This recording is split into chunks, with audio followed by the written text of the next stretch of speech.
Et Dieu glorifier le Seigneur Jésus-Christ. Nous allons prendre nos Bibles dans 2 Corinthiens chapitre 6. 2 Corinthiens chapitre 6, son premier verset. 2 Corinthiens 6, la souffrance méconnue du ministère. De Corinthiens 6, chapitre 6, verset 1er. Puisque nous travaillons avec Dieu, nous vous exhortons à ne pas recevoir la grâce de Dieu en vain. Car il dit, au temps favorable, j'étais exaucé, au jour du salut, j'étais secouru. Voici maintenant le temps favorable, voici maintenant le jour du salut. Nous ne voulons scandaliser personne en quoi que ce soit, afin que le ministère ne soit pas un objet de blâme.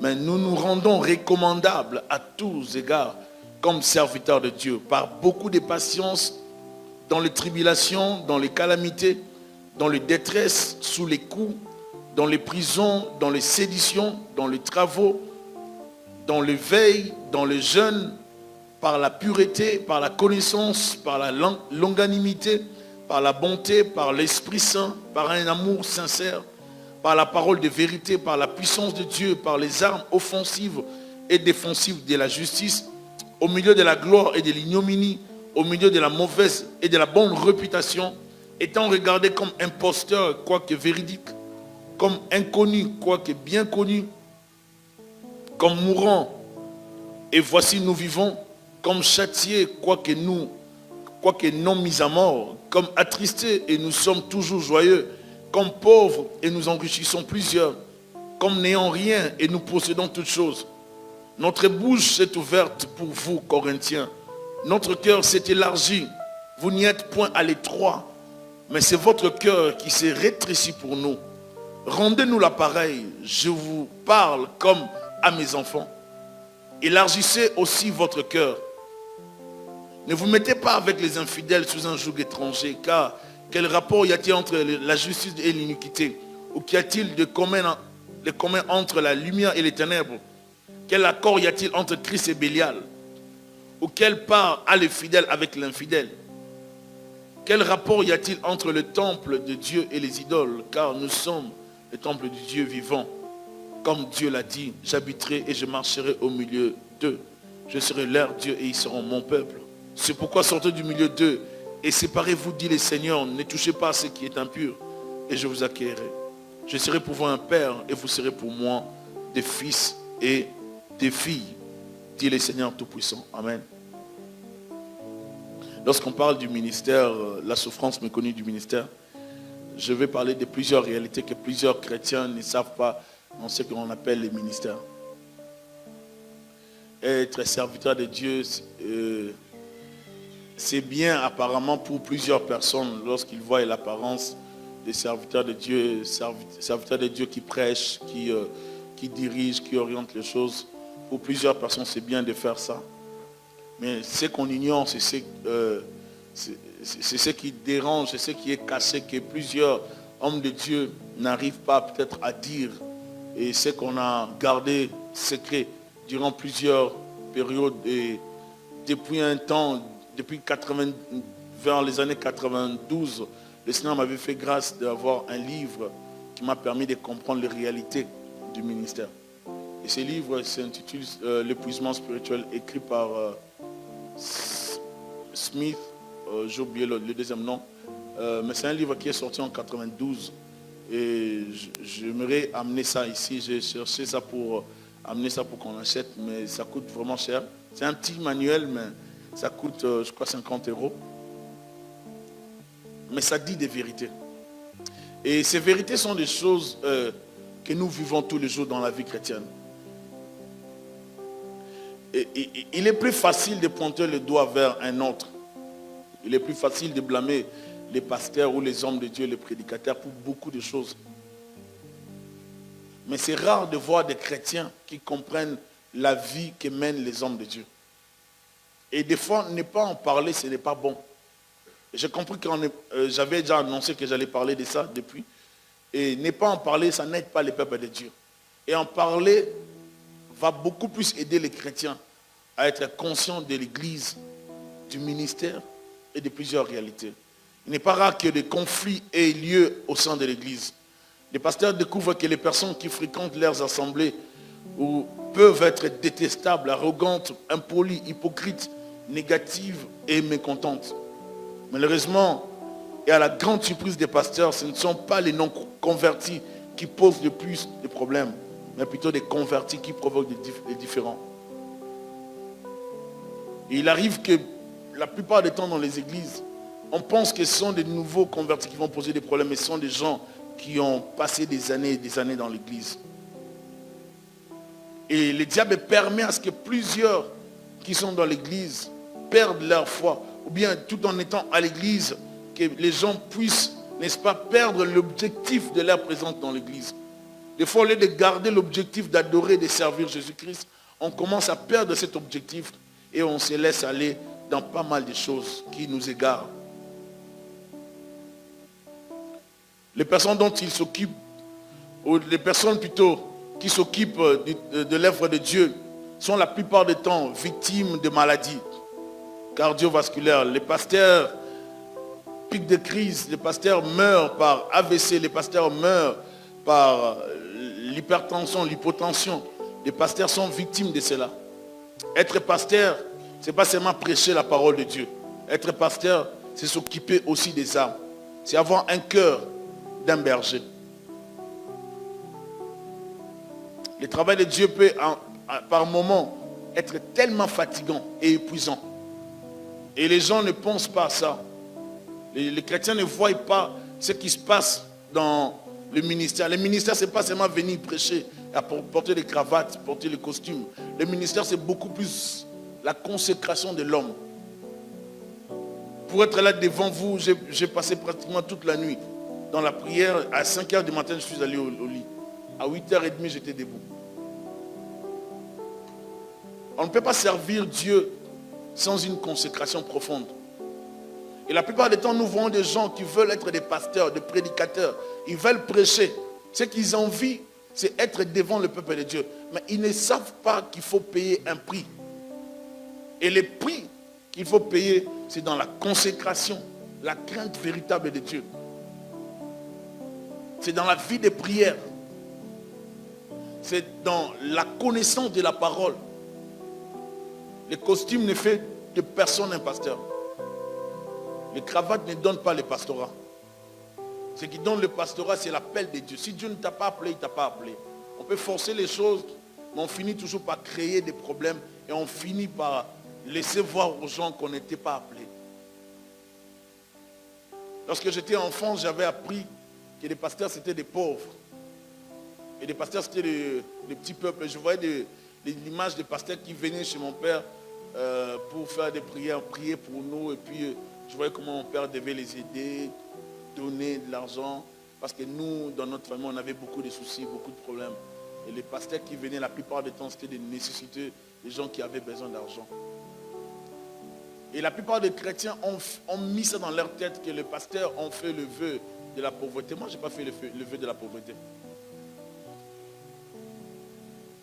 C'est un faux message que nous avons reçu de l'autre côté.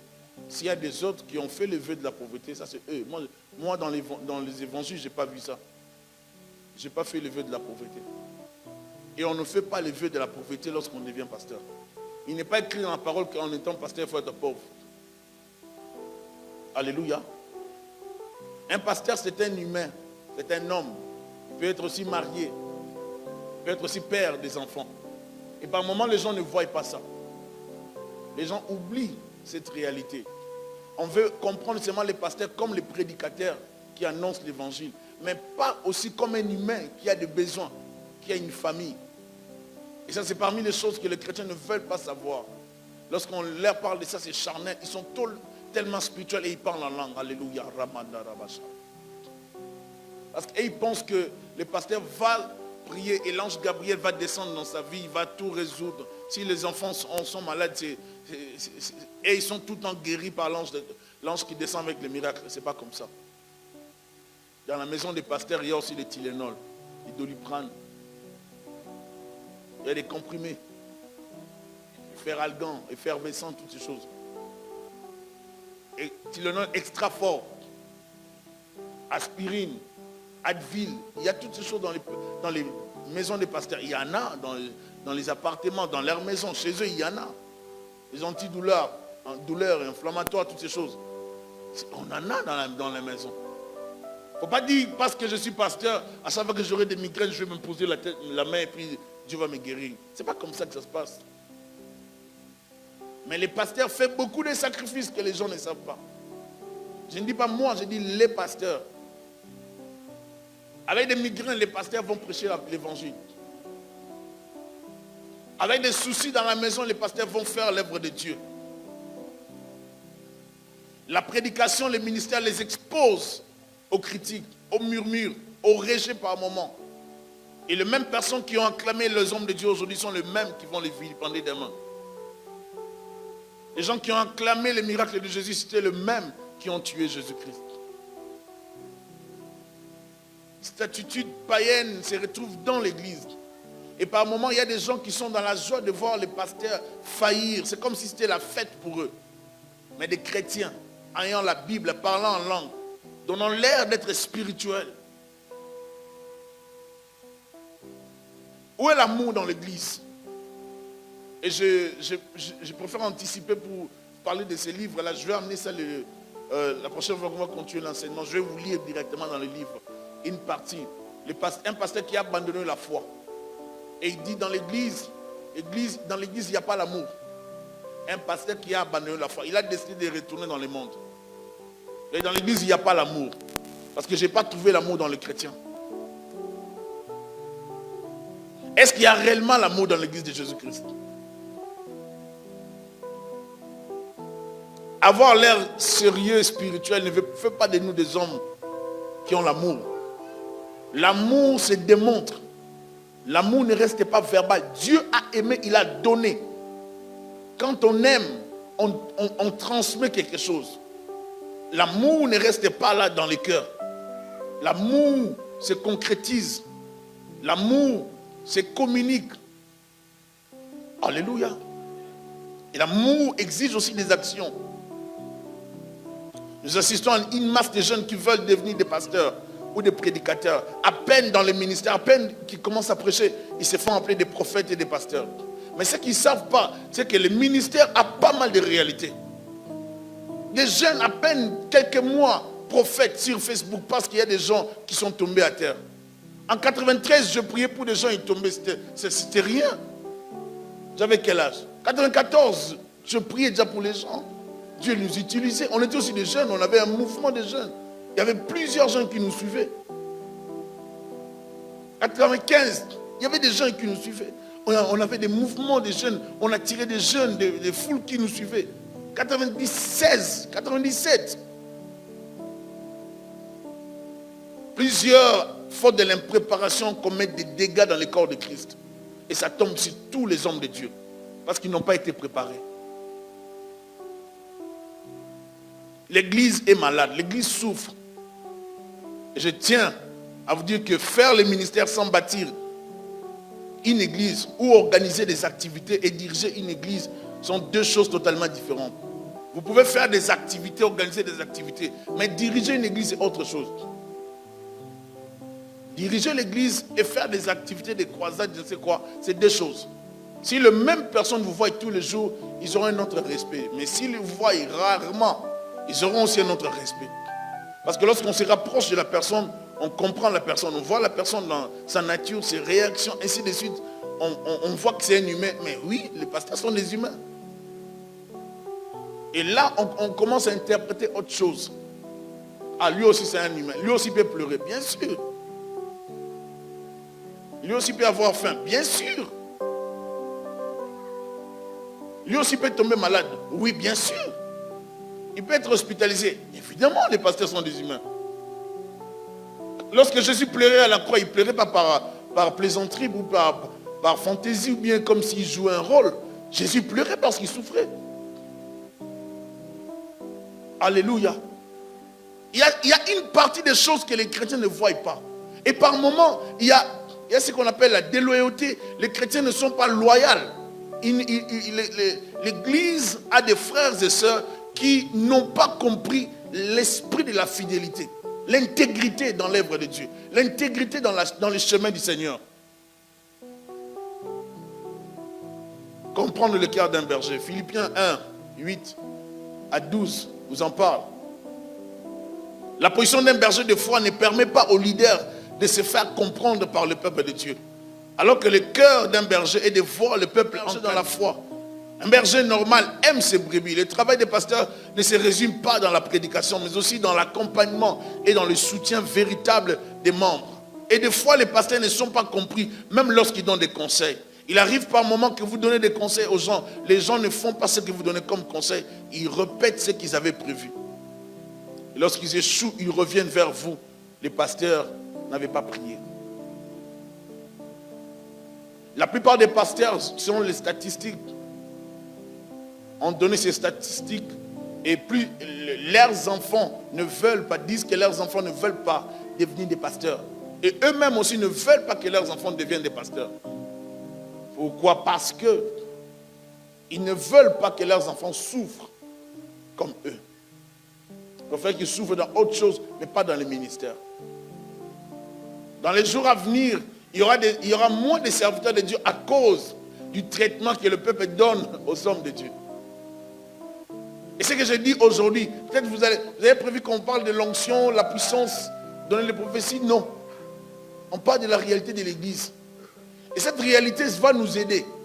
Parce qu'il y a des gens qui ont l'appel tel que nous sommes là. Il y a des gens qui ont la grâce de Dieu. Mais cette grâce, sans la formation, créera beaucoup de dégâts. Un homme qui n'a pas été formé sera un impudique à la tête de l'Église. Est-ce qu'on peut dire amen? Un homme qui n'a pas été discipliné. Si tu as été rebelle et que tu n'as pas été traité, on n'a pas traité ta maladie. Dès ton bas âge, de ta jeunesse spirituelle, tu seras un problème pour le corps du Christ. Tu seras toujours rebelle. Tu poseras toujours des problèmes. L'Église est malade à cause des faux chrétiens. L'Église est malade à cause de toutes ces personnes. L'apôtre dit, puisque nous travaillons avec Dieu, nous vous exhortons à ne pas recevoir la grâce de Dieu en vain. Je vais au verset 4, il dit, mais nous nous rendons recommandables.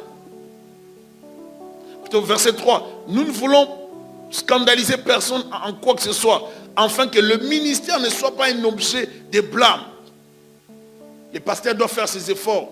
Mais nous nous rendons recommandables à tous égards, comme serviteurs de Dieu, par beaucoup de patience, dans la tribulation, dans les calamités, dans les détresses, sous les coups, dans les prisons, dans les séditions. Combien de pasteurs se retrouvent en prison et des fois ils sont abandonnés par les mêmes personnes qu'ils ont prêché. Et des fois lorsqu'ils traversent des tribulations, l'Église les abandonne. C'était bien lorsqu'il prêchait, mais lorsqu'il est emprisonné, tout le monde les condamne et personne ne fait les démarches pour savoir qu'est-ce qui s'était réellement passé. Parce que lorsqu'on accuse un pasteur, c'est toujours vrai. Tout ce qu'on accuse des hommes de Dieu, c'est toujours vrai. Et même l'Église n'arrive pas à comprendre l'activité du diable et les cibles de Satan. La Bible dit, je frapperai les bergers et les brebis seront quoi? Mais c'est la même stratégie que le diable emploie contre l'Église. Joseph a été, n'est-ce pas, accusé d'avoir tenté de violer la femme de Potiphar. On a trouvé quoi? La tunique de Joseph. Est-ce que c'était faux? Non, c'était vrai, la tunique était de Joseph. Mais est-ce que la vérité était donnée à Potiphar? Non. Est-ce que ce qu'on avait donné comme information à Potiphar était vrai? Non. Mais la tunique était de Potiphar. Ce n'est pas parce qu'on a la tunique qu'on a donné la vérité. Il se passe beaucoup de choses dans l'Église. Et les hommes de Dieu ont abandonné la foi. Plusieurs abandonnent la foi. Nos soldats tombent dans la guerre et nous les laissons mourir. L'Église est en train de perdre les vaillants guerriers. David va s'exclamer pour dire, comment les héros sont-ils tombés? Comment les héros? Comment Saül est tombé? Comment Jonathan est tombé? Il n'a pas regardé que Saül était son adversaire. Il n'a pas regardé que Saül voulait les tuer. Il a seulement vu que Saül était un serviteur de Dieu. Il a eu plusieurs occasions pour l'achever, mais il ne l'a pas fait. Mais aujourd'hui, nous avons des gens qui ont un cœur qui cherche les erreurs. Ça n'a jamais été dit que les pasteurs sont des hommes parfaits. Mais ne sont pas des pécheurs. Et si par moment, les pasteurs commettent des erreurs, il faut les aider. Alléluia. Il faut les aider. Et par moment, le stress et la pression du ministère sont tellement sur les ministres de Dieu que des fois les ministres de Dieu se perdent. Et on apprend dans les églises, tel pasteur s'était énervé devant les gens. Il a commencé à dire n'importe quoi, beaucoup de choses. Mais vous ne savez pas, on va les traiter de charnels. Mais renseignez-vous, qu'est-ce qui s'était passé avant qu'il n'en arrive là? Est-ce qu'avant c'était comme ça? Et lorsque vous allez vous renseigner, vous allez comprendre que le peuple avait tellement fait des bêtises. Ou soit il était maltraité par le peuple. Il était en prison en fait, pris en otage. Ce qui a fait rater Moïse de la terre promise, ce n'est pas Moïse lui-même. C'est la pression du peuple. Vous êtes d'accord avec moi? Moïse n'est pas entré dans la terre à cause de la pression. Parce que le peuple faisait tellement pression et Moïse n'a pas suivi les instructions de Dieu. Il a frappé comme défaut. Vous voyez là où le peuple peut amener les leaders. Les hommes de Dieu peuvent aussi faillir. Ils peuvent commettre des erreurs. Non pas seulement parce qu'ils sont mauvais ou foncièrement mauvais, mais à cause aussi du peuple qui ne les soutient pas. Les gens sont là. Il y a des gens qui viennent dans les églises avec les intentions que de chercher les failles. Les failles, pas dans le sens de corriger, d'apporter un plus, mais dans le sens de créer un problème. On ne vient pas dans une église pour créer un problème et commencer une église. Que des églises qui naissent dans le désordre, dans la saleté. Et ça n'honore pas Jésus-Christ. Un pasteur est venu nous prêcher un jour ici à Montréal. Il nous a expliqué comment dans son église, dès qu'un pasteur étranger atterrissait, les membres allaient voir directement les pasteurs pour lui dire de ne pas rester. Parce qu'il avait déjà fermé comme 3 églises avant. D'autres, je pense que vous vous rappelez. Et ils allaient directement voir les pasteurs. Non, ne reste pas, on a déjà fermé 3. Je ne veux pas que tu restes là pour nous créer des problèmes. Tu peux partir, on va faire les ministères ailleurs. Il faut faire rester avec notre pasteur. Parce qu'à cause des problèmes, par moments les chrétiens donnent trop de maux de tête. Un pasteur a piqué une crise. Il est mort. Et alors qu'il était dans la chambre d'hôtel aux États-Unis, à New York, il se préparait pour prêcher. Et la nuit de samedi à dimanche, il est mort. Trop de stress, ça tue. Un jour, j'ai fini de prêcher dans une église, une grande église. Et puis, c'était très bien, les services, tout ça. Mais pendant que je prêchais, j'étais triste par quelque chose que j'avais compris dans l'église. Et cette histoire, à l'époque, j'étais encore célibataire, où j'étais déjà fiancé, mais ma femme n'était pas là. Et puis, je suis rentré chez moi, j'étais seul dans mon appart. Et puis, j'étais tellement triste. Triste de voir que, des fois, on sert Dieu, mais au milieu des gens qui ne sont pas prêts. Et dans mon cœur, j'ai souffert de ça. Je me disais vraiment, comment on servir Dieu comme ça? Ça, c'est décourageant. Et j'étais tellement seul. J'ai coulé un peu des larmes parce que ce qui s'était passé ce jour-là m'avait vraiment blessé. Et puis, j'ai reçu l'appel d'un serviteur de Dieu. Il m'a appelé pour me fortifier. Il m'a appelé comme s'il commençait à me dire des bonnes paroles. Et ça m'avait tellement fortifié. Je ne peux pas oublier ça. Ça m'avait tellement fait du bien de recevoir cet appel-là. Et des fois, les gens ne savent pas. Les pasteurs n'ont pas seulement besoin que tu leur donnes l'argent. Des fois, juste des messages d'encouragement. Ça peut guérir quelqu'un. Ça peut guérir. Parce que le ministère est stressant. Le ministère, c'est stressant. Servir Dieu, ce n'est pas facile. Des fois, vous venez à l'église, vous ne savez pas qu'est-ce qui se passe. Et par moments, les gens, lorsqu'ils ne viennent pas à l'église, ils ne viennent pas. Mais lorsqu'ils ne viennent pas, ils trouvent toutes sortes de raisons. Et des fois, des raisons qui ne sont pas fondées. Et ils mentent aussi au pasteur. Mais par moments, le pasteur laisse. Parce que tu dois gérer tout ça. Et certaines personnes pensent des fois, lorsqu'ils disent des choses qui ne sont pas vraies au pasteur, que les pasteurs ne savent pas. Non, il ne faut pas croire à ça. Des fois, le Seigneur nous permet de comprendre que ça, ce n'est pas la vérité. Mais on laisse faire. Parce qu'on ne doit pas suivre tout. Le ministère, c'est ça. C'est gérer ce genre de situations. Même quand on vous dit des mensonges, vous acceptez. Parce qu'il faut des fois, par moment, laisser les gens évoluer avec ce qu'ils veulent évoluer. Et puis continuer à prier pour que Dieu les aide. Ce n'est pas facile de diriger les gens. Parce que la Bible dit le cœur de l'homme est tortueux par-dessus tout. Qui les connaît? Lorsqu'on veut faire quelque chose, on le fait seul. Quand ça ne marche pas, les pasteurs n'avaient pas prié. Pasteur, je t'avais dit, même si tu n'avais pas dit au pasteur.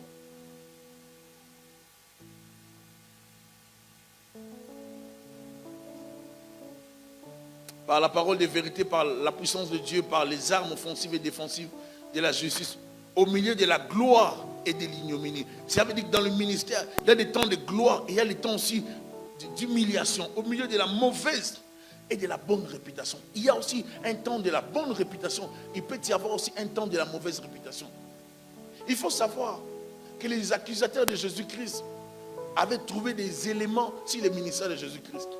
Et tout ce qu'ils disaient, c'était des vérités mais mal interprétées.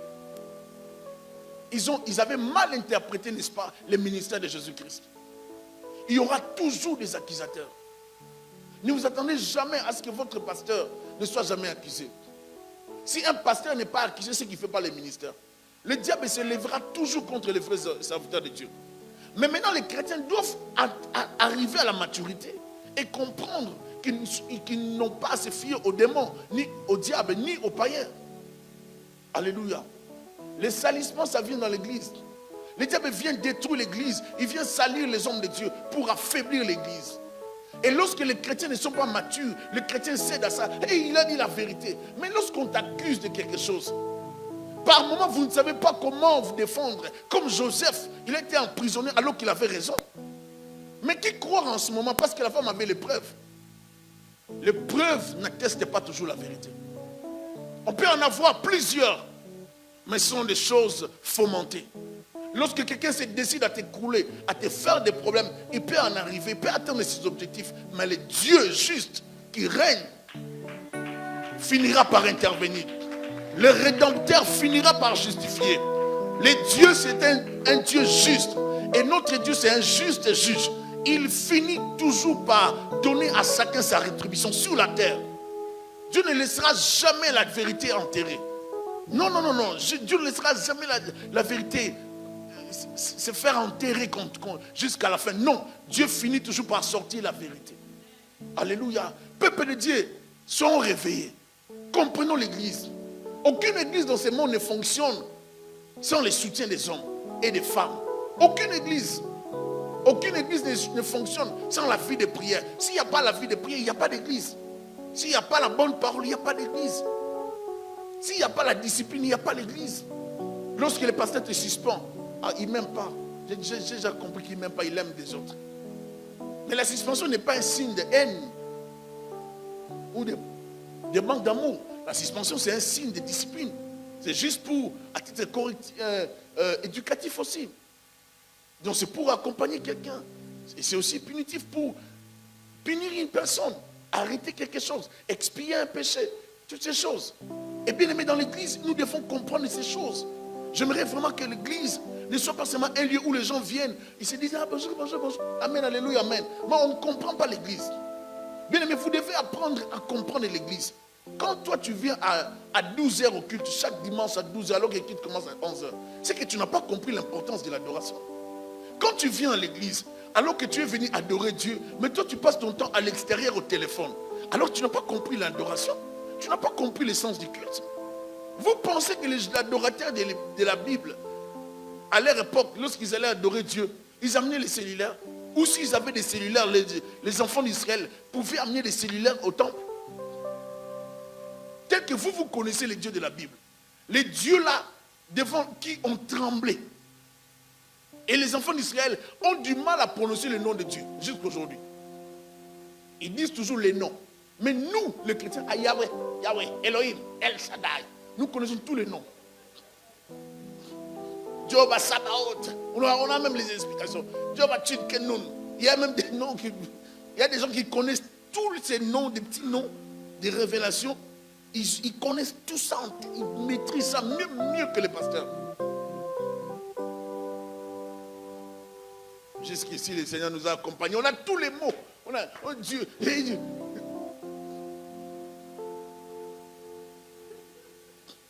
On a tout. On pense qu'en ayant tous ces noms de Dieu, ça va changer quelque chose dans nos vies. Mais on n'a pas le respect de ces dieux. On est à l'église, mais on ne les respecte pas. On ne les respecte pas. Je dis même Paris. Je ne sais pas si je dois parler ça, mais je peux quand même le dire. Je me rappelle un peu de l'autre côté dans l'église universelle. Permettez-moi d'appeler ça comme ça. Pour juste expliquer les noms de l'église. Et puis, comment les gens entraient dans l'église universelle? Comment les gens avaient la révérence? Comment les gens ont la révérence?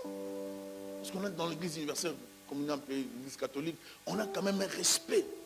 On marche comme si on ne voulait pas faire du bruit. Là. On marche à peine. On marche avec l'attitude, la tête un peu courbée, on courbe un peu. On marche quand même pas. Mais dans nos églises, on peut se promener dans l'église comme ça. On se promène. Arrêtez. Arrêtez. Parce que si on doit tout le temps faire... Le pasteur n'est pas là pour tout le temps faire des remarques. Mais nous-mêmes, nous devons comprendre aussi que bien aimé l'église, c'est l'église. L'église, ce n'est pas un endroit où on finit le culte, on se rend compte n'importe où. On ment dans l'église, après les cultes, on se rend compte des bêtises. En pleine église, on parle des copines et des copains. Après l'église, bien aimé, il y a ces choses qui se passent dans les églises. Mais on n'a même pas la crainte de Dieu. Bien aimé, le temple, c'est un lieu sacré. C'est un lieu sacré. Lorsqu'on est dans le temple, c'est sacré. Il faut qu'on ait quand même la référence. Il faut éviter de dire certaines choses. Il faut éviter des combines dans l'église. Il faut éviter de faire des choses dans l'église. Il faut respecter le Seigneur. On ne peut pas être en même temps à l'église, on est sur Facebook. Mais quel niveau spirituel vous avez? En pleine église. Oh non, mais c'est le temps de la prédication. Mais le temps de la prédication ne veut pas dire que tu consultes Facebook. Comment tu es tout le temps? Nous savons qu'on est au culte. Et pendant qu'on est au culte, on sort du culte, on se rend compte que tu as fait des publications pendant qu'on était dans l'adoration. Quand on calcule, on se... Oh! C'était publié pendant l'adoration. En ce temps-là, c'était Cynthia qui entonnait la chanson. Mais non! Tu ne peux pas faire ça. En pleine église, il n'y a pas de publications sur Facebook. Sors un peu de là. C'est devenu comme un démon qui prend les gens. Qui prend les gens, qui contrôle les chrétiens, qui contrôle la masse. Et ça peut empêcher les gens de venir prier. Ça peut empêcher les gens de venir à l'église. Et on vient à l'église, on devient malade de ça. C'est pour ça que je garde ça. J'ai ça, mais je garde toujours la Bible comme ça. Je préfère rester un peu traditionnel. Parce que par moment, avec les iPads, toutes ces choses, ça nous envoie toujours vers des choses, des options. Ça nous envoie toujours à sortir. Pas ça clique. Voir. Messenger. Pas ça clique. WhatsApp. Viber. Il y en a parlé des IMO. Toutes ces choses, ça vient nous déconnecter de Dieu. On prend les livres sacrés, on met dans ces appareils. Mais en même temps, on vous bourre des choses. Comme ça, vous ne serez plus concentré sur la parole. En même temps, vous avez la parole, vous avez trop de choses autour. On appelle ça comme des icônes. Toutes ces choses-là qui... Les applications. Les icônes. Toutes ces applications. Donc, vous avez la Bible comme une application. La Bible devient une application en fait. La Bible est comme une application. Mais en même temps, vous avez plein de choses à côté. Des icônes, des applications. Pendant que tu consultes la Bible, on te forme des choses. Tout le temps des informations qui rentrent. Donc comment tu vas prier? Comment tu vas te concentrer dans la méditation? L'église est malade. Les pasteurs, les hommes de Dieu se battent. Ils veulent voir les gens grandir, mais les gens n'ont pas le souci de grandir. Lorsque nous, on était jeunes dans les ministères, dans la vie chrétienne, on nous a appris avec le peu que nos pasteurs connaissaient à l'époque. Je crois qu'ils étaient des jeunes aussi dans la vingtaine. Ils nous apprenaient ce qu'eux connaissaient. Et ils nous stimulaient à lire la parole. J'ai lu l'Apocalypse alors que j'avais 14 ans. J'ai fini. J'ai commencé à lire le Nouveau Testament alors que j'avais 14 ans. J'ai commencé à lire la Bible comme ça. Mais aujourd'hui, on a des chrétiens dans la Bible avec que des années. Les années dans la vie chrétienne, ça ne m'épate pas. Ça ne me dit rien. Prouve-moi ta connaissance. Prouve-moi ton niveau spirituel. Tu as quel niveau? Tu te fâches pour rien. Tu injuries pour rien. On prêche des gens qui ne veulent pas changer. On prêche des gens qui ne veulent pas grandir dans la foi. J'ai comme l'impression, à un moment donné, je disais à quelqu'un, mais j'ai comme l'impression que soit c'est moi qui ai un problème, ou c'est les gens qui ont un problème. Je vois moins de gens zélés pour Dieu. Par moment, on a besoin de voir des frères et sœurs qui aiment Dieu, qui aiment vraiment Dieu, et qui sont conscients de ce que Dieu est pour eux. Mais on a des gens, par moment, qui aiment Dieu, à un moment donné, lorsqu'il y a d'autres choses, ils priorisent autre chose que Jésus-Christ. Quelque chose qu'on était censé faire à l'église. Finir à l'église, on vous a demandé de faire ça, mais vous boycottez. Vous boycottez. Maudit soit l'homme qui fait l'œuvre de Dieu avec négligence. Ce n'est pas moi qui ai prononcé ça. Ce n'est pas moi, c'est la parole. Et vous pensez que vous êtes béni quand vous négligez l'œuvre de Dieu? Non. Le ministère a plusieurs réalités. Et la plupart du temps, on dit toujours, ah, là-bas où j'étais, le pasteur, c'était une mauvaise personne. On m'a maltraité. J'ai demandé à quelqu'un, tu veux quitter l'église, il n'y a pas de problème. Mais est-ce que tu veux que, tu n'as pas senti l'affection, tu voulais que je te donne cette affection comment? Explique-moi. Parce que je ne sais pas ce que tu voulais. Mais explique-moi au moins quelle affection tu voulais. Parce que des fois, on ne sait pas comprendre. On ne sait pas ce que les gens veulent dans l'église. Est-ce que vous êtes toujours avec moi? La même personne qui t'a lavé quand tu étais dans les péchés. La même personne qui t'a aidé à connaître les ABCD de la foi. La même personne qui t'a appris les choses de Dieu. Demain, parce qu'on te suspend, parce qu'on te donne la discipline, on te montre le chemin de Dieu, on commence à vilipender la personne. On commence à écrire des choses sur Internet. Est-ce que vous pensez que les pasteurs ne peuvent pas écrire? Tout le monde peut écrire. Est-ce que c'est interdit de pasteur d'écrire? Qui a dit ça? C'est dans quel verset? La Bible dit ne réponds pas à l'insensé selon son insensé, de peur de lui ressembler. Mais par moment, la Bible dit réponds à l'insensé selon son insensé. C'est la même parole qui dit ça. Il y a certaines personnes, il faut les corriger. Si réellement nous sommes des chrétiens, vivons la vie chrétienne. Quelqu'un peut dire amen? Vivons la vie chrétienne, soyons vrais avec la parole. Comme inconnus, quoique bien connus. Des fois, les gens vont se comporter comme s'ils ne vous connaissaient pas. Tu viens à l'église. Des fois, ça me fait rire. Tu viens à l'église. Tu vois les pasteurs, tu fais comme si tu l'avais salué. Tu sais que tu ne l'as pas salué. Mais tu fais comme si tu l'avais salué. Tu veux que les pasteurs te commencent la salutation.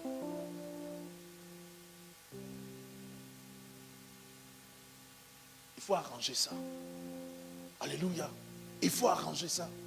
Les pasteurs commencent toujours à se dire, mais toi, tu veux aussi faire comme si, donc toi, il faut toujours qu'on vienne vers toi. Des fois, les chrétiens sont très capricieux. Et vous ne savez pas qu'est-ce qu'ils cherchent. En fait, qu'est-ce que tu cherches dans l'église? Nous venons adorer Dieu. Nous venons célébrer les dieux saints. Et quand on vient dans l'église, on évite un peu de caprices. Si j'étais dernier ou cadette ou cadet dans la famille, on n'amène pas ça à l'église. Il y a trop de cadets dans l'église et de cadettes. Des gens qui ont développé, n'est-ce pas, des caprices à la famille et ils amènent des caprices à l'église. Moindre pépé, je reste à la maison. Moindre pépé, oh bien-aimé, grandissons. Alléluia. Quelqu'un va se poser la question si les pasteurs aussi sont découragés par moment. Oui. À un moment donné, j'étais découragé. Je ne peux pas vous mentir. Je vous dis que j'étais découragé. Qui peut continuer à servir avec beaucoup de découragement? Personne. Ça arrive à tout le monde. À un moment donné, de vivre les découragements et de se dire, bon, ça ne sert à rien de continuer. Mais si on a des frères et sœurs qui vous encouragent, vous allez tenir. Quelqu'un qui est tout le temps stressé mourra avant. Est-ce que vous le savez? Mais quelqu'un qui est tout le temps dans la joie vivra longtemps. Si vous aidez quelqu'un à être tout le temps dans la joie, cette personne vivra longtemps. Mais si la personne passe tout son temps seulement à se plaindre, la personne mourra. Plusieurs pasteurs meurent à cause de pas mal de choses qui arrivent dans l'église. Comme inconnus, quoique bien connus. Comme mourants, et voici nous vivons. Comme châtiés, quoique non mis à mort. Comme attristés, et nous sommes toujours joyeux. Comme pauvres, et nous enrichissons plusieurs. Comme n'ayant rien, et nous possédons toutes choses. Bien-aimés, les gens, quand tu viens à l'église, Tu viens, tu n'avais rien. Et que le Seigneur fait à travers un homme de Dieu, un serviteur de Dieu, une servante de Dieu. On fait le ministère dans ta vie. Dieu t'ouvre les portes. Dieu te bénit. Dieu t'accorde tout ce que tu as eu. Mais il faut à un moment donné dire merci à Dieu. Alléluia. Il ne faut pas manifester l'arrogance. Tu peux avoir beaucoup d'argent, ce n'est pas un problème. Mais glorifie Dieu de ce qui t'a béni. Parce que lorsque certaines personnes viennent à l'église avec l'opprobre de la famille, cet opprobre empêche la personne de voir la prospérité. Le fait seulement de mettre ses pieds dans l'église, Dieu commence à ouvrir les portes. Parce que des fois, ce n'est pas seulement l'imposition des mains, mais c'est juste la couverture spirituelle que Dieu met sur toi. Dès que tu changes d'endroit, il y a une couverture qui vient sur toi. Cette couverture commence à t'accompagner, te protéger. Et le fait que tu es protégé, tu changes, n'est-ce pas, de protecteur. Maintenant, c'est Dieu qui te protège. Une nouvelle entreprise qui te protège, c'est Jésus-Christ. Et de ce fait, les démons qui t'accompagnaient, les démons d'opprobre, commencent eux-mêmes à partir. Dieu commence à ouvrir des portes. Tu perces dans la vie, tu achètes une maison, tu finis tes études, tu avances dans la vie, mais tu es content, en gloire à Dieu, Dieu se manifeste. Mais qu'est-ce que tu fais? Et on commence à maudire les mêmes personnes qui ont prié pour que toi tu sois ce que tu es. On était pauvres, on était dans l'église. On a eu beaucoup d'argent, ce n'est pas l'église de mon niveau.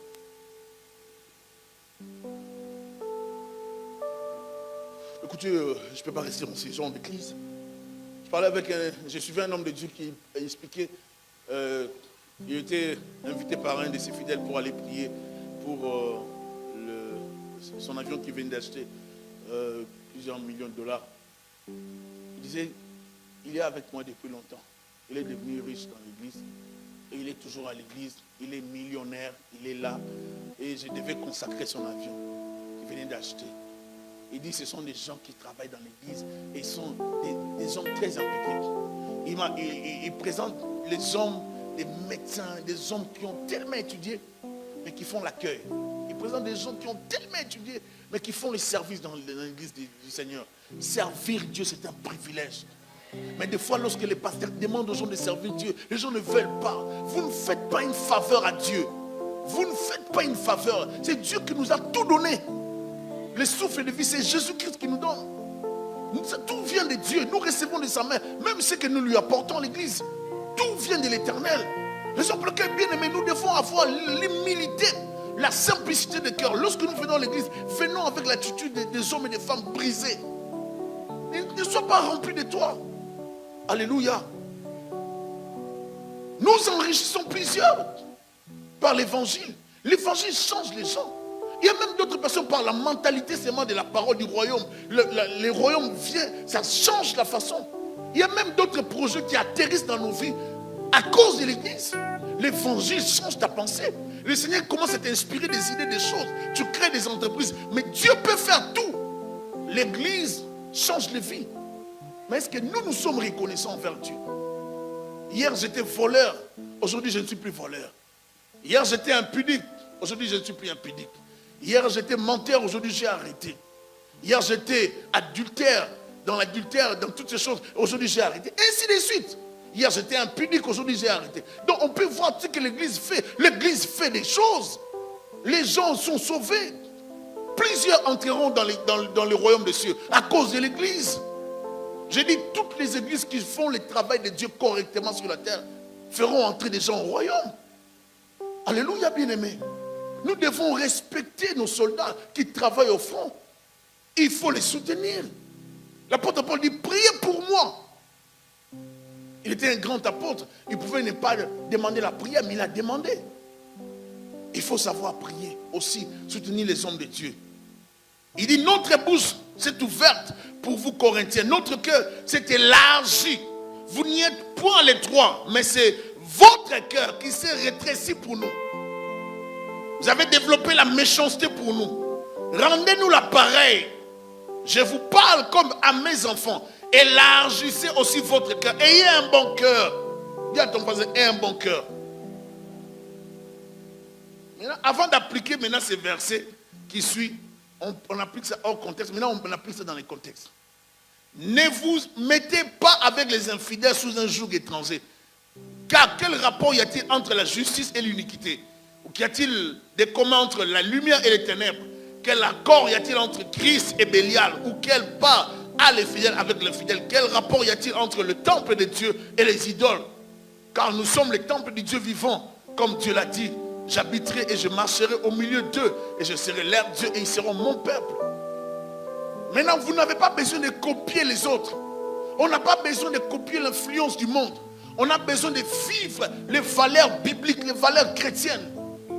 Dans l'église, on n'a pas besoin d'être influencé. Il y a des gens qui font des sites à gauche et à droite qui n'ont de travail que pour vilipender les hommes de Dieu. Et ces sites ont leur objectif de ternir l'image des serviteurs de Dieu. Ils accusent tout le monde sauf personne. Entre nous, qui a raison? C'est cette personne qui a été blessée parce que cette personne voulait devenir soi-disant pasteur peut-être et que la personne n'a pas eu l'opportunité de devenir pasteur. Il faut maintenant créer un site pour commencer à attaquer les hommes de Dieu. Ce sont des blessés des églises. Des gens non appelés mais qui mouraient d'envie de prêcher. Et comme ils n'ont pas eu l'opportunité de prêcher, ben il faut faire un site. L'heure est arrivée où l'église doit aussi s'élever. Ou des fois, on veut ternir l'image de Dieu. Vous aussi les frères, vous écoutez la parole. Vous prenez aussi le moyen. Vous parlez de la vérité. On a trop de chrétiens timorés, peureux à la place de Dieu dans la société. On a trop de chrétiens qui n'ont pas le courage de défendre l'image de Jésus-Christ. On ternit l'image des hommes de Dieu, de Jésus-Christ. Et on est tranquille. Et on partage, on acclame. On dit, regardez ceux qui font des voleurs. Mentez à toi-même. Et je pourrais même dire, aller plus loin, païen. Toi qui publies ces choses. Parce que tu ne connais pas le Seigneur. Si vraiment tu connaissais l'œuvre de la croix, la souffrance qu'a enduré Jésus-Christ. Si tu connaissais l'amour de Jésus-Christ, combien de gens tu vas rendre incrédule par ta publication? Combien? Dieu va te juger. Dieu te jugera. Nous serons jugés sévèrement par nos actes que nous posons. L'Internet est devenu un lieu d'accusation, un lieu de justification. C'est comme un tribunal où on justifie. Lorsque quelqu'un, c'est une femme qui t'aime, elle te demande, elle fait des avances, tu refuses, elle se lève, elle crée des choses et tu n'as pas le moyen de te justifier. Les chrétiens, comme ils sont bornés, ils ne veulent pas analyser les tactiques du diable dans ces temps de la fin. Ils sortent des églises, ils abandonnent les hommes de Dieu. Ah, il était impédique. Ah, elle n'était pas sérieuse. Mais qui vous dirige? C'est l'internet ou bien la parole? On a des chrétiens qui ne lisent pas la parole. Des chrétiens qui ne sont pas habitués à dévorer les Écritures. Raison pour laquelle ils sont ballottés par tous les vents, de gauche et à droite. On a des chrétiens non enfermés. Raison pour laquelle les ministères, plusieurs hommes de Dieu meurent d'AVC. Et leurs femmes restent de veuves sans rente viagère. On ne leur donne rien. Et les églises les regardent. Quand le pasteur pique des crises comme ça, il meurt. La femme reste, elle n'a pas de rente viagère, elle n'a pas un revenu, il n'y a rien que l'église va donner. Elle commence à trembler avec les enfants. Cet enfant-là ressemble à son père. C'est tous les derniers. Mais c'est ces mêmes personnes qui ont travaillé au milieu des enfants de Dieu, qui les ont nourris. Mais les mêmes enfants de Dieu vont finir par manifester la méchanceté. Nous sommes méchants. Nous sommes méchants, nous les chrétiens. Et nous devons changer cela. Nous sommes méchants. J'ai vu la femme d'un homme de Dieu pleurer, demander de l'aide sur Internet parce que son mari était mort. Regardez l'église, une grande église. Mais les gens qui ont hérité l'église, des mauvaises personnes. Des gens qui enviaient la place de ces pasteurs-là. Et ils ont pris la femme, ils ont renvoyé la femme comme s'ils jouaient au football. Ils ont talonné la femme. Et la femme se retrouve là dans une bicoque avec les enfants souffrant. Alors que le mari était pasteur d'une grande église. Où est l'église? Des méchants, des mauvaises personnes. Je me rappelle d'un pasteur qui prêchait. Il a fini de prêcher. Il est allé s'asseoir là où il s'était mis. Les collaborateurs avaient tellement préparé des combats contre lui dans l'occultisme. Des collaborateurs sorciers. Et lui, lorsqu'il se met, comme il n'était pas soutenu dans la prière, paralysie. Il ne pouvait plus se lever. Et ce pasteur a souffert plusieurs années. Souffert plusieurs années. Un jour, je me rappelle, Ses frères sont venus prendre les documents, chasser la famille chez eux. C'était en Afrique. Ils sont venus, on est venu m'appeler. J'ai dit non, bon, comme je faisais un peu de sport, vous savez, c'est pas un péché de faire le sport. Ces jours-là, ça nous a aidés. Je suis arrivé avec les sports et les parents là. Parce que je savais que les frères de ces messieurs-là, c'était des gens qui vont dans les ténèbres.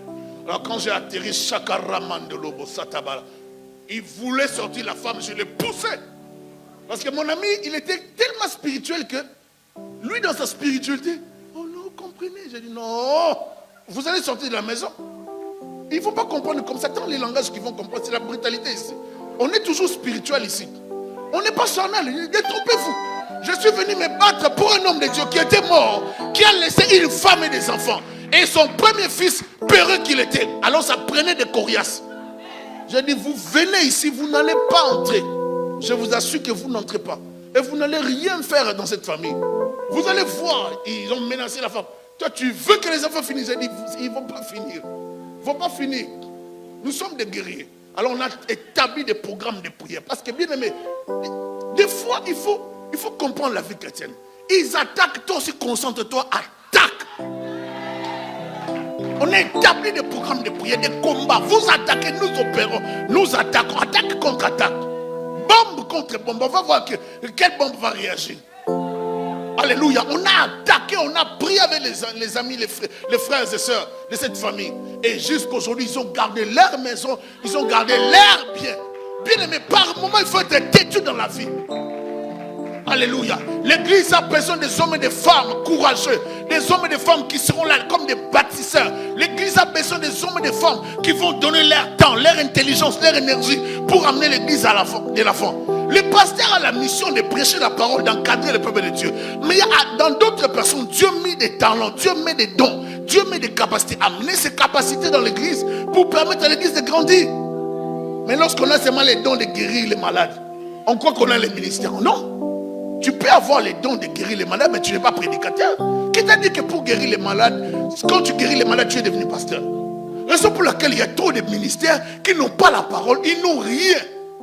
C'est vide tellement, les gens sont là juste par mouvement, parce qu'il y a le monsieur qui guérit les gens. Peuple de Dieu, grandissez dans la parole. Développez la lecture de la parole. Aimez servir Dieu. Alléluia. 1 Thessaloniciens 2, 1 à 13. Vous savez vous-même, frères, que notre arrivée chez vous n'a pas été sans résultat. Après avoir souffert et reçu des outrages à Philippe, comme vous le savez, nous prîmes de l'assurance en notre Dieu pour vous annoncer l'évangile de Dieu au milieu de bien des combats. Car notre prédication ne repose ni sur l'erreur, ni sur des motifs impurs, ni sur la fraude, mais selon que Dieu nous a jugés dignes de nous confier l'évangile. Ainsi, nous parlons non comme pour plaire à des hommes, mais pour plaire à Dieu qui sonde nos cœurs. Jamais en effet, nous n'avons usé des paroles flatteuses, comme vous le savez. Jamais nous n'avons eu la cupidité pour mobile. Dieu en est témoin. Nous n'avons point cherché la gloire qui vient des hommes, ni de vous, ni des autres. Nous aurions pu nous produire avec autorité comme apôtres de Christ. Mais nous avons été pleins de douceur au milieu de vous.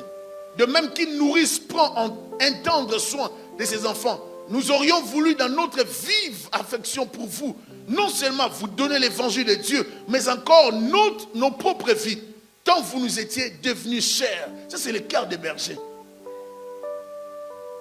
Vous vous rappelez, frères, notre travail et notre peine, nuit et jour à l'œuvre, pour n'être à charge à aucun de vous. Nous vous avons prêché l'évangile de Dieu. Vous êtes témoins, et Dieu l'est aussi, que nous avons eu envers vous qui croyez une conduite sainte, juste et irréprochable. Vous savez aussi que nous avons été pour chacun de vous ce qu'un père est pour ses enfants, vous exhortant, vous consolant, vous conjurant de marcher d'une manière digne de Dieu, qui vous appelle à son royaume et à sa gloire. C'est pourquoi nous rendons continuellement grâce à Dieu de ce qu'en recevant la parole de Dieu que nous vous avons fait entendre, vous l'avez reçue non comme la parole des hommes, mais ainsi qu'elle est véritablement comme la parole de Dieu qui agit en vous, qui croyez. Donc dans l'église, il y a des gens qui reçoivent la parole comme la parole des hommes. Raison pour laquelle, lorsqu'on demande de faire quelque chose dans l'église, des gens ne veulent pas appliquer. Parce que pour eux, cette parole, c'est les versets de Thierry. Cette parole, c'est les versets du pasteur. Cette parole, ce n'est pas les versets bibliques. Mais ici, l'apôtre est en train de parler d'un peuple qui était réceptif. Il dit, dans notre amour, on pouvait tout vous donner, même nos filles. Parce que vous nous étiez chers, vous nous avez aimés. Mais on ne pouvait pas vous prêcher un évangile pour vous plaire. Les chrétiens qui veulent rester chrétiens d'Internet pour choisir des prédications. Tu peux choisir des prédications. Mais dans l'église, on te prêche ce que tu n'as pas prévu. On te donne la quinine. La quinine, c'est comme un médicament qu'on donne en Afrique pour la malaria. C'est vraiment amer dans la bouche. Si tu mets la quinine dans la bouche, c'est amer. Maintenant, dans l'église, on peut te donner la quinine. C'est-à-dire, tu t'attendais au Tylenol, on te donne la quinine. Parce que ton problème, quand ça prend les ampicillines, on va te donner les ampicillines. C'est ça l'église. L'église ne donne pas tout le temps les Tylenol. Non, il faut traiter la maladie. Les antibiotiques. Alléluia. Bien aimé, l'apôtre dit, on n'a pas prêché ce que vous avez voulu. Nous avons prêché ce que Dieu voulait qu'on prêche. C'est ça l'église. Et dans l'église, on ne choisit pas les messages. Oh, moi, ces jours-ci, je n'aime pas ce genre de messages. On nous parle trop de ça. Mais on doit te parler de ça. Chaque berger connaît ses brebis. Chaque berger a la responsabilité de connaître l'état spirituel de ses brebis. Et il y a des messages qu'il faut donner à l'église. Peuple de Dieu, l'église est l'œuvre de Dieu. Si tous ensemble, nous prenons l'œuvre de Dieu en main, l'église ira de l'avant. La croissance de l'église, des fois ça pèse sur les hommes de Dieu, les pasteurs. Et les pasteurs en souffrent parce qu'ils veulent voir l'église grandir. Mais les peuples qui viennent ne sont pas conscients qu'eux aussi sont des ouvriers dans l'œuvre de Dieu. Ils pensent que l'église grandira par l'ange Gabriel qui descendra au devant les bâtiments, qui fera des appels. Non, ça prend l'évangélisation. Ça prend la participation de tout le monde. Si tout le monde participait, si tout le monde pouvait se consacrer, ne serait-ce que pour travailler dans l'œuvre de Dieu, l'église ira de l'avant. Mais par moment, les souffrances du ministère, le pasteur va se mettre là à appeler les gens. Et comme il y a des chrétiens qui ne fonctionnent que par coup de fil, il faut les appeler. Pourquoi tu n'étais pas l'église? J'étais un peu fatigué. Je venais se dire. Donc on le dit même naturellement. J'étais un peu fatigué. Et puis je me dis, bon, je me repose un peu. Et donc toi, tu t'es réveillé, tu as fait la semaine, tu étais au travail. Oui, tu as fait le travail dont tu ne t'es pas reposé le lundi pour le travail. Donc tu étais au travail. Maintenant, les jours du Seigneur, c'est là que tu as montré la fatigue. Regardez comment nous, les chrétiens, nous sommes. On veut servir Dieu, mais on ne veut pas être formé. On veut qu'on croie que vous avez un bagage, vous venez avec. Ça ne fonctionne pas comme ça dans l'église. Parce que deux personnes ne peuvent pas marcher ensemble s'ils n'ont pas la même vision. Tu peux venir dans une église, tu as un bagage, mais s'il n'y en a nulle part que tu fasses la formation de l'église, et parce que cette formation va te permettre d'intégrer aussi l'église, d'avoir la vision de l'église. Sinon, tu risques de faire n'importe quoi. Là, on dira A, toi tu diras B. Ça va créer un désordre. L'humilité précède la gloire. Je me suis rendu compte que dans le ministère, il y a beaucoup de chrétiens qui ne sont pas brisés. Beaucoup de frères et sœurs qui parlent beaucoup en langue. Les parler en langue, ça ne veut pas dire que tu es brisé. Hein. Tu peux parler en langue bien, tu sens sur les effets de l'onction dans ta vie. Tu sens l'onction, tu vois même des visions. Mais ça ne veut pas dire que tu es une bonne personne. Ça ne veut pas dire que tu as changé. Il faut changer. Si tu es orgueilleux, si tu n'es pas brisé, accepte les brisements de Dieu. Tu dois être brisé dans l'église. Sinon tu seras un problème. Ça ne sera pas bénéfique pour toi qu'on te maudisse par le Seigneur. Ça ne sera pas bénéfique pour toi que tu contribues à l'avancement du royaume de Satan. Ce n'est pas bénéfique pour toi. Il ne faut pas faire ça. L'église a besoin de tout le monde. L'église a besoin des ouvriers qualifiés. Des ouvriers qui se consacrent dans l'œuvre de Dieu. 1 Thessaloniciens 3, 10 à 13, la Bible dit, nuit et jour, nous les prions avec une extrême ardeur de nous permettre de vous voir et de compléter ce qui manque à votre foi. Donc les apôtres savaient qu'il manquait quelque chose à la foi de ces gens-là, les Thessaloniciens. Que Dieu lui-même, notre Père et notre Seigneur Jésus, aplanisse notre route pour que nous allions à vous. Que le Seigneur augmente de plus en plus parmi vous et à l'égard de toute cette charité que nous avons nous-mêmes pour vous, afin d'affermir vos cœurs pour qu'ils soient irréprochables dans la sainteté devant Dieu notre Père lors de l'avènement de notre Seigneur Jésus-Christ. Le cœur du berger, il est loin, mais il se préoccupe de l'église. Philippiens 4, 8 à 9, la Bible dit, au reste, frère, que tout ce qui est vrai, que tout ce qui est honorable, que tout ce qui est juste, que tout ce qui est pur, que tout ce qui est aimable, que tout ce qui mérite l'approbation, soit ce qui est vertueux et digne de louange, soit l'objet de vos pensées. Ce que vous avez appris, reçu et entendu de moi, Paul, et ce que vous avez vu en moi, pratiquez-le. Et le Dieu de paix sera avec vous. Écoutez ce qu'il a dit. Ce que vous avez appris, reçu et entendu de moi, et ce que vous avez vu en moi, pratiquez-le. Les hommes de Dieu, des fois, enseignent par leur vie. Ils enseignent par leur comportement. Ils enseignent par la parole de Dieu. Et le peuple doit voir pour comprendre, doit entendre, doit suivre. Le peuple doit s'impliquer. Il faut le pratiquer. J'ai compris et j'ai constaté dans l'église qu'il y a des chrétiens qui n'ont jamais rêvé grandir. Il y a des chrétiens qui ne lisent pas. Même quand je parle, ils veulent seulement que je finisse. Finis vite, on va sortir d'ici. Et je vois mal une telle personne aller loin avec Dieu. Je vois mal une telle personne évoluer avec le Seigneur. Des gens qui ne rêvent pas grandir avec la chose de Dieu. Tu peux donner une image que tu connais les choses de Dieu, mais si dans la maison tu sais que tu ne lis pas la Bible, si tu sais que tu ne pries pas, si tu sais que tu es impudique, si tu sais que tu as une mauvaise vie à l'extérieur, même si tu nous trompes, nous tous, Dieu qui est dans le ciel te voit. On ne sert pas Dieu dans les mélanges. On sert Dieu dans la vérité. Alléluia. Dans la vérité. Et par moments, les gens ne veulent pas que les pasteurs soient sévères. Ils ne veulent pas que les pasteurs puissent les suivre. Faire le ministère de la parole positionne mal les hommes de Dieu face à certaines réalités. Certains chrétiens ne pensent pas que les pasteurs souffrent aussi. Ils ne pensent que ton mari perd des enfants. Les femmes des pasteurs sont coincées dans le système ecclésiastique et n'ont plus de liberté pour vivre, des fois même pour s'habiller. De l'autre côté, les enfants des pasteurs sont considérés comme des pasteurs. Ils n'ont pas droit à l'erreur ni au plaisir, aux amusements. Parce qu'ils sont les enfants. Et les enfants des pasteurs. Oh, mais ça veut dire quoi? Mais tous les enfants, ils sont des enfants. Un jour, ma femme parlait avec l'enfant d'un homme de Dieu. Une grande dame qui est mariée. Il fallait entendre ce qu'elle a dit. Elle était en colère contre son père parce que son père n'était toujours pas là. Elle est mariée, elle a des enfants, mais elle a des blessures à cause du travail de son père. Et ça fait qu'elle boycotte même l'église de son père. Si les gens pouvaient savoir ce que les enfants des pasteurs vivent. Et des fois, vous n'avez pas de vacances avec votre femme, ni avec vos enfants. Parce qu'il faut être à l'église, parce qu'il faut suivre certaines personnes. Et certaines personnes ne viennent à l'église que lorsqu'on les appelle.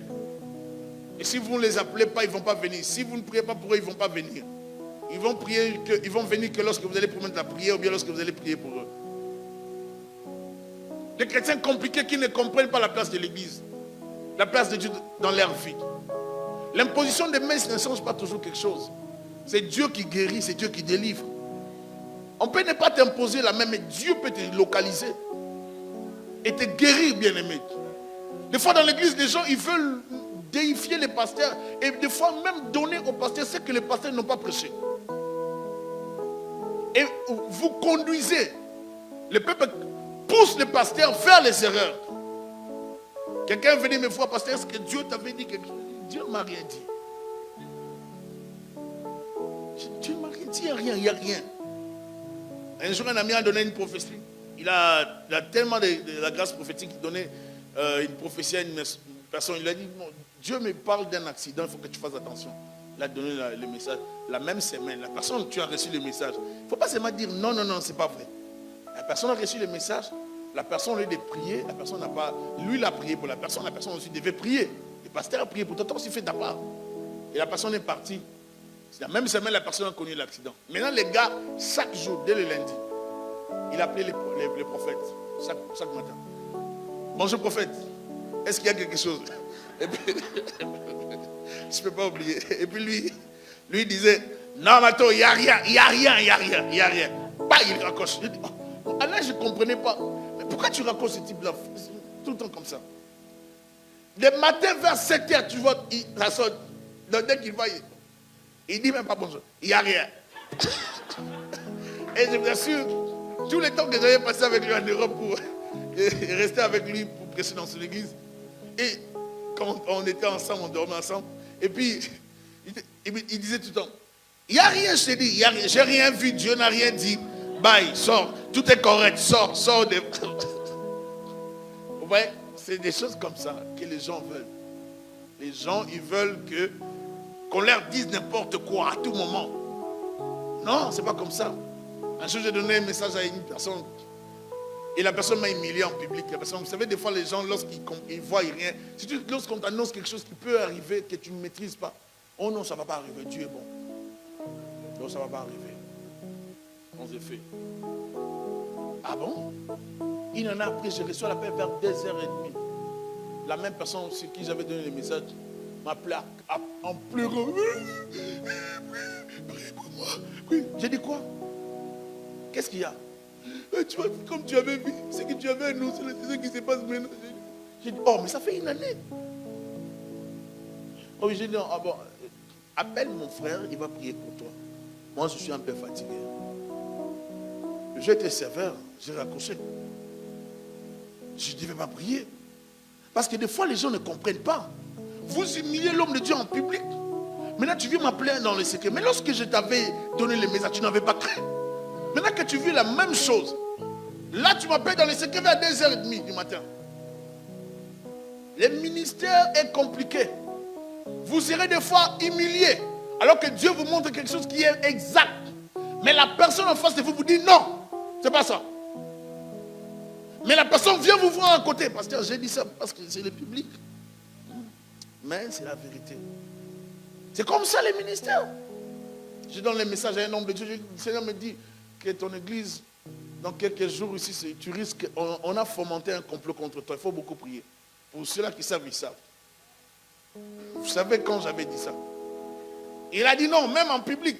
Il a dit non, quand le diable met les escaliers, met des blocages, c'est comme des escaliers, je vais monter. Il a dit ça, ah, alléluia, gloire à Dieu. Les gens ont acclamé, comme les chrétiens acclament tout. Ils sont acclamés. 2 semaines, hein, à son retour il a quitté le Canada, il est rentré chez lui. 2 semaines. Il n'y avait plus d'église. Hein. Il n'y avait plus d'église. Il est resté, je crois, avec une dizaine de personnes. Là, maintenant, il appelle. Est-ce que je peux avoir la vidéo? Si on peut m'expédier la vidéo rapidement, pour que je montre aux gens, on m'avait dit ça au Canada. Ne cherche pas à réfléchir dans ta tombe. Des fois, lorsque les hommes de Dieu disent des choses, et par moments, Dieu peut te dire quelque chose, même sans que l'homme de Dieu ne le maîtrise. Et des fois, je vois des gens venir me dire, pasteur, tu avais dit quelque chose. Je ne savais pas. Moi-même, je t'avais dit ça. Mais ça arrive. Parce que Dieu est tellement souverain par moment, il peut nous déposer des choses. Et nous, on oublie ça. Mais moi, j'ai dit, quand je t'ai dit, toi, prends ça. Si tu ne prends pas ça, c'est ton problème. Moi, je t'ai dit. Vous comprenez? Bien aimé, le ministère, ce n'est pas facile. Ne voyez pas seulement le ministère comme on l'exerce là. Ça prend beaucoup de choses. Je vous ai dit que j'ai passé toute la nuit dans la prière. Il fallait prier. Prier pour seulement que tu comprennes, pas pour t'imposer les mains. Parce que pour que tu comprennes, il faut que l'œuvre de Dieu se fasse dans ta vie. Sinon, tu ne vas pas bien comprendre. Tu vas sortir et interpréter beaucoup de choses. Alléluia. Bien-aimés, grandissez dans la parole de Dieu. Mûrissez dans les choses du Seigneur.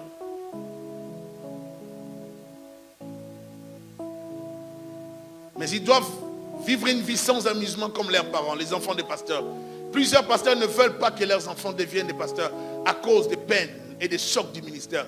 Le ministère a des surprises agréables et désagréables. Par moments, on n'a même pas envie de faire le ministère parce qu'il se passe tellement de choses.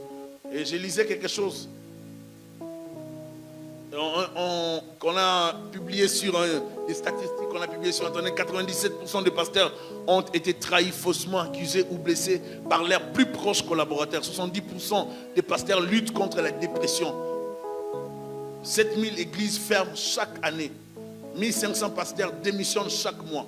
Et pour les démissions, je dois vous le dire, c'est vrai.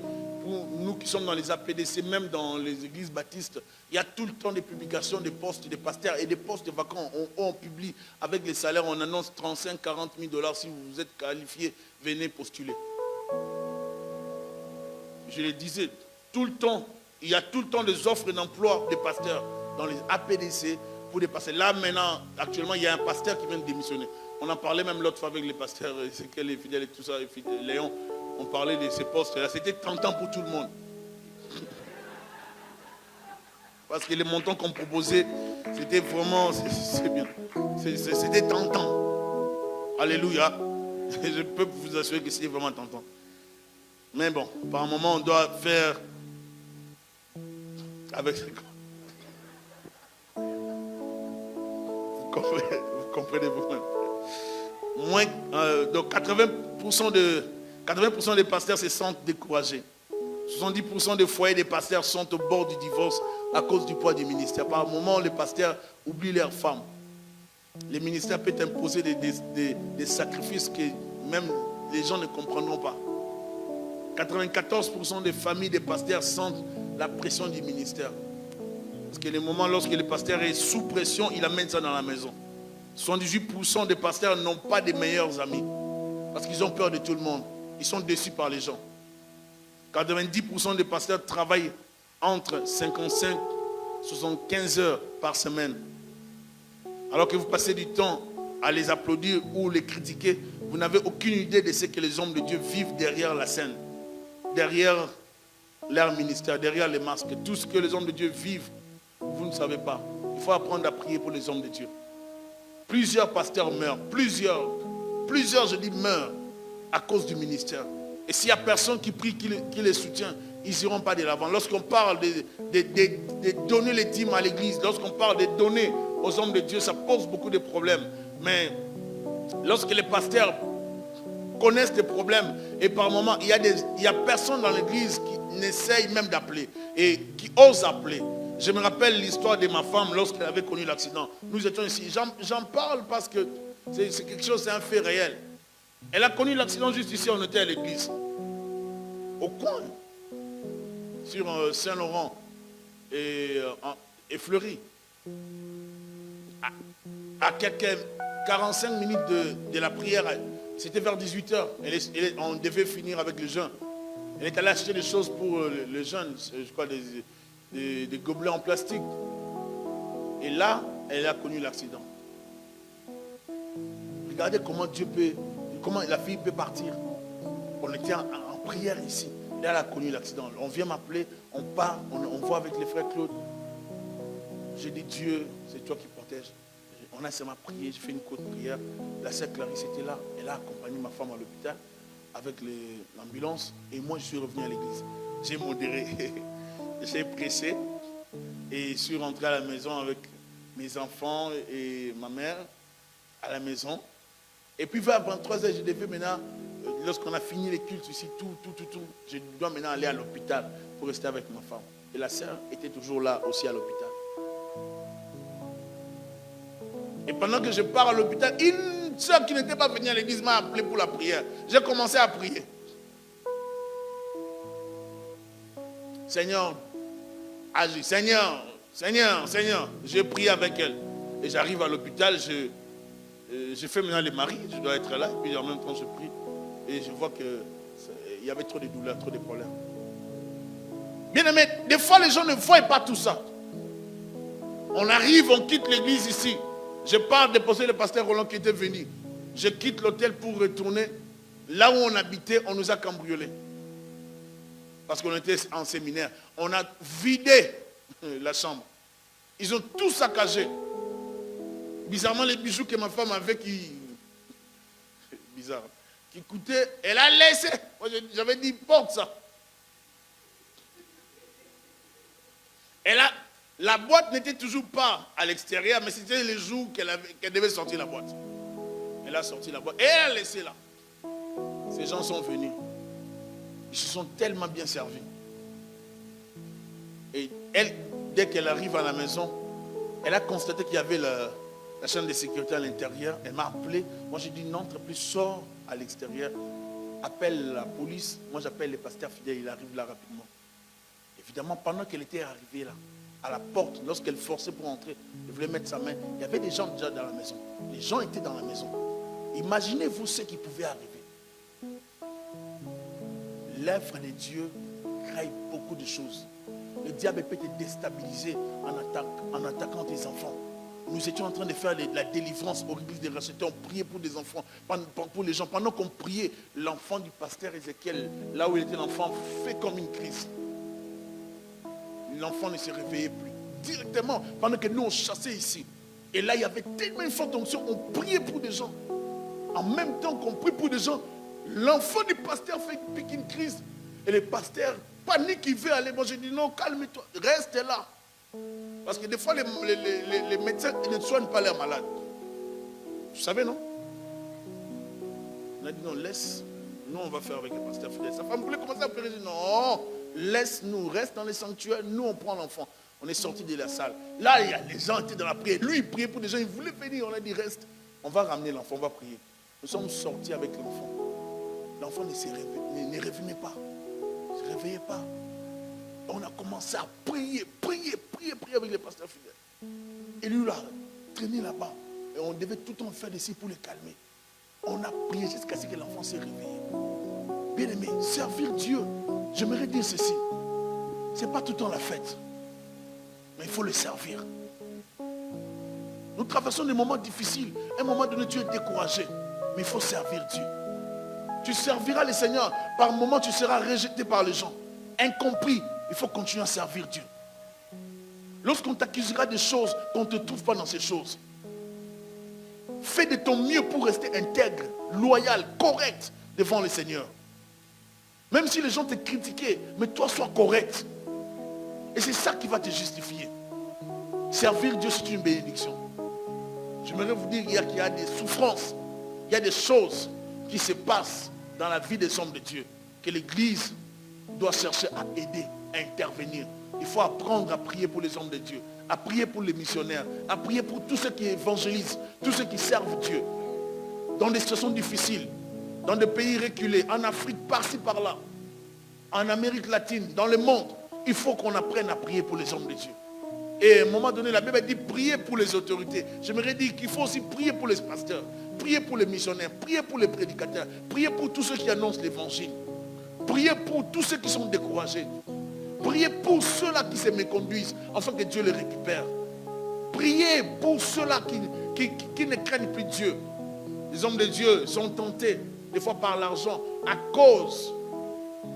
Ils sont tentés par l'impudicité, parce qu'on leur veut vous séduire. On veut t'attirer dans des loges, dans l'impudicité, dans beaucoup de choses. On te propose de l'argent pour que tu tombes. Et l'Église perd ses soldats, parce que l'Église ne prend pas soin de ses soldats. Bien aimé, que Dieu bénisse l'Église. Que Dieu bénisse les églises. Que Dieu donne aux membres un bon cœur. Et que Dieu bénisse ceux-là qui ont le bon cœur. Avoir de l'emploi, avoir du travail, avoir de l'argent. Avoir aussi les temps de prière. Avoir aussi le cœur de soutenir l'œuvre de Dieu. Pas seulement à blâmer, mais à se poser la question, est-ce que j'avais fait quelque chose pour que l'église aille de l'avant? Qu'est-ce que j'avais fait pour que l'église avance? Qu'est-ce que j'ai eu à faire moi? Quelle était ma part? Que Dieu vous bénisse abondamment.